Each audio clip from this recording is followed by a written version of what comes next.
Selamat datang di Pojok Santai, channel khusus yang membahas komik dan novel dengan cara asyik. Di tengah kepayahannya, setelah salah satu lengannya dibuat kutung oleh Wiro, Kalingundil tanpa sengaja menemukan sebuah goa yang mempercepat penyembuhan lukanya. Gerangan, goa apakah itu? Yuk, langsung saja disimak video kali ini.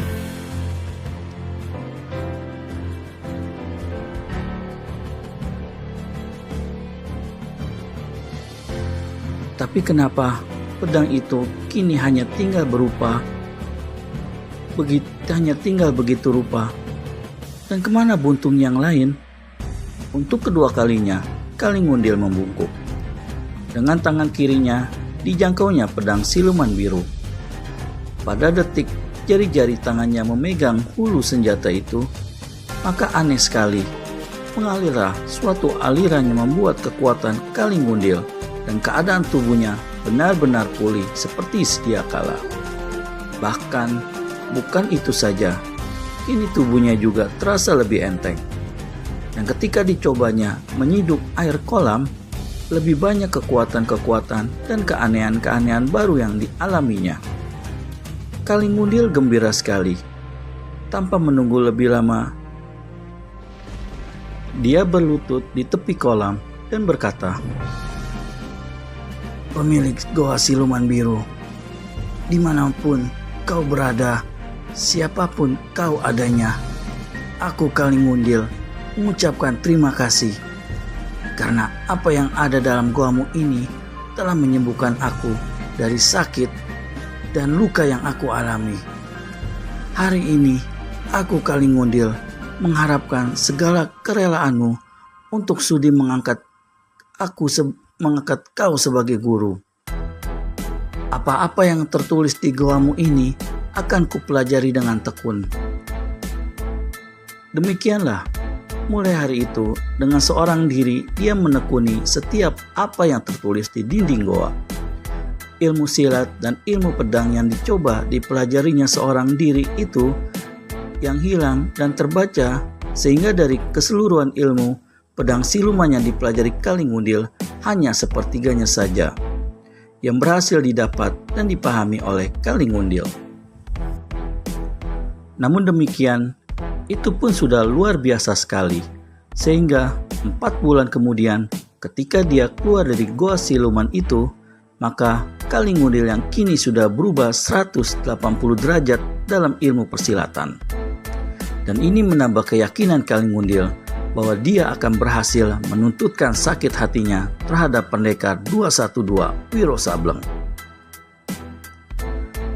Mencari seorang musuh di daratan Pulau Jawa yang luas bukan suatu pekerjaan yang mudah. Ratusan kilometer harus dijalani, puluhan bukit harus didaki dan dituruni. Belasan sungai mesti diarungi, diseberangi belasan rimba belantara. Belasan rimba belantara harus dimasuki, dan di antara semua itu puluhan halangan harus dihadapi. Halangan atau bahaya yang ditimbulkan alam semesta, alam sendiri, serta yang ditimbulkan oleh manusia-manusia yang hidup dalam itu, terutama sekali dalam rimba dunia persilatan. Mungkin berbulan-bulan, mungkin pula bertahun-tahun, baru musuh besar itu berhasil dicari.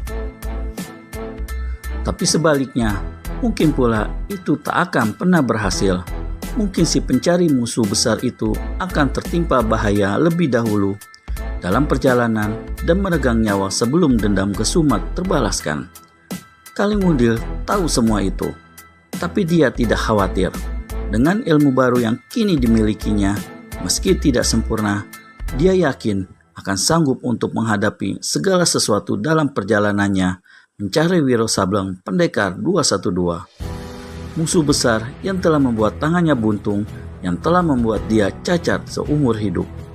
Di samping itu, Kalingundil memang sudah punya rencana tersendiri untuk menjelaskan persoalan dendamnya dengan pendekar 212.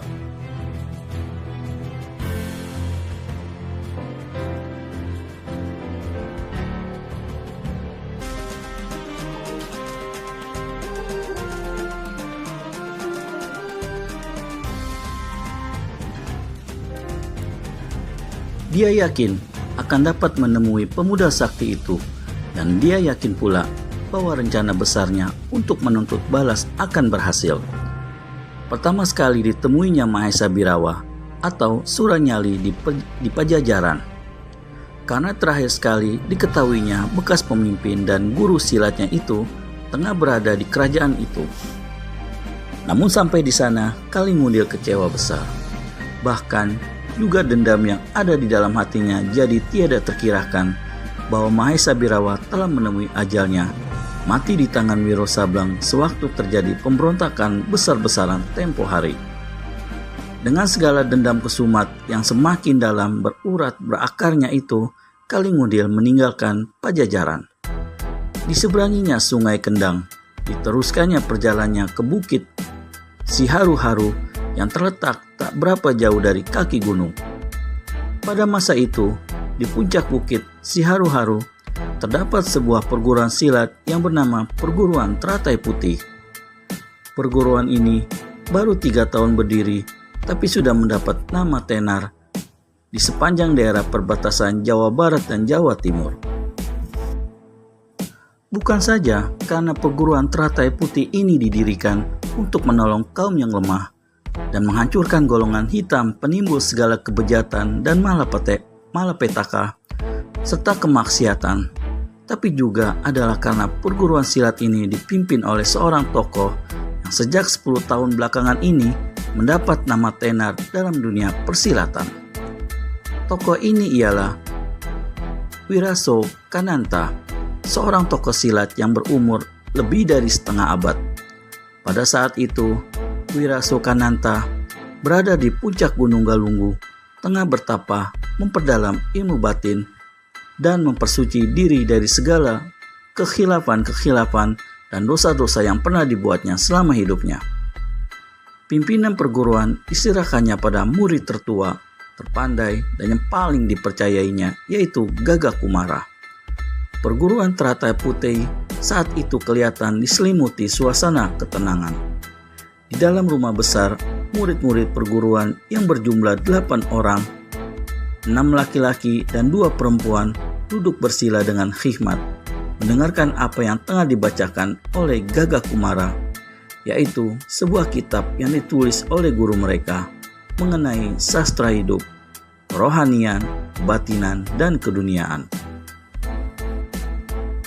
Suara Gagak Kumara terang dan jelas, sedap didengarnya sehingga setiap nasihat dan pelajaran yang dibacakannya dapat segera dimengerti oleh saudara-saudara seperguruannya yang 7 orang itu. Dalam hidup ini, membaca Gagak Kumara, setiap manusia akan dan mesti melalui 3 tahap kehidupan. Pertama, saat atau di mana dia dilahirkan dari rahim ibunya ke atas dunia ini. Kedua, tahap selama umur kehidupannya di dunia. Yang ketiga, tahap dia meninggalkan dunia ini, kembali pada asalnya atau mati. Sampai di situ pembacaan Gagak Kumara, maka di luar rumah besar terdengar suara tawa bergelak yang disusul dengan ucapan, "Hahaha, tepat sekali. Lahir, hidup dan mati, dibrojotkan ke dunia, malang melintang di dunia ini, dan akhirnya mati." Hahaha. Tentu saja, suara orang yang lantang mengumandang berisi tenaga dalam yang tinggi dan yang bernada menghina mengejutkan semua anak perguruan Teratai Putih, termasuk Gagak Kumara sendiri.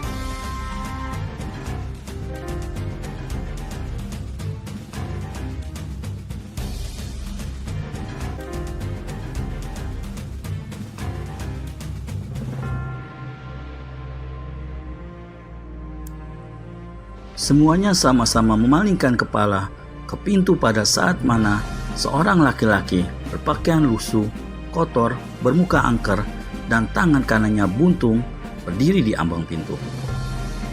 "Saudara, kau siapa?" tanya Gagak Kumara sesudah meneliti sebentar diri tamu tak dikenal itu. Dia tetap duduk tenang di tempatnya dengan kitab masih terus di atas pangkuannya. Tak perlu tanya dulu, menyauti laki-laki di ambang pintu seraya menyeringai buruk. Bicaraku belum habis. Beberapa orang di antara murid-murid perguruan teratai putih kelihatan menjadi penasaran dan menggeser duduk mereka.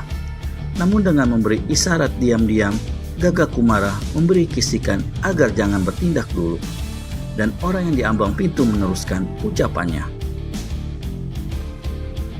Terlebih dahulu dengan jari telunjuk tangan kirinya ditunjukkannya kitab yang ada di pangkuan Gagak Kumara.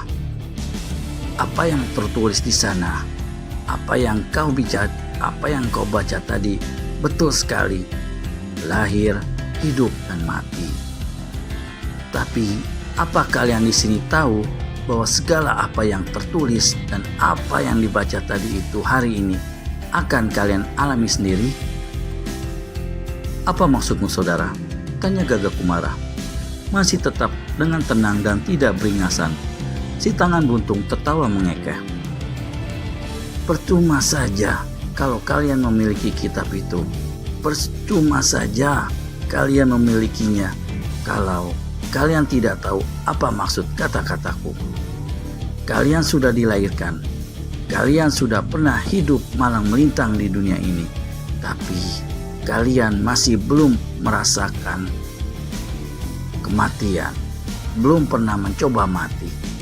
Nah, hari ini untuk membuktikan kebenaran isi kitab butut itu, aku, Kalingundil, akan bersedia menolong kalian untuk mengetahui bagaimana rasanya mati itu. Maka kini berdirilah Gagak Kumara dari duduknya. Kitab yang dipangkuannya dilipat dan diserahkannya pada salah seorang saudara seperguruannya. Saudara, kata Gagak Kumara pula, di dunia ini memang banyak orang-orang yang berotak miring. Aku khawatir kau adalah salah seorang dari mereka dan kesasar datang ke sini. Kekekehan Kalingundil terhenti. Mukanya membesi, rahang-rahangnya bergemeletuk. Tangan kirinya bergerak ke pinggang, dan sekejapan mata kemudian tangan itu telah memegang sebilah pedang buntung yang memancarkan sinar biru. Pedang siluman biru.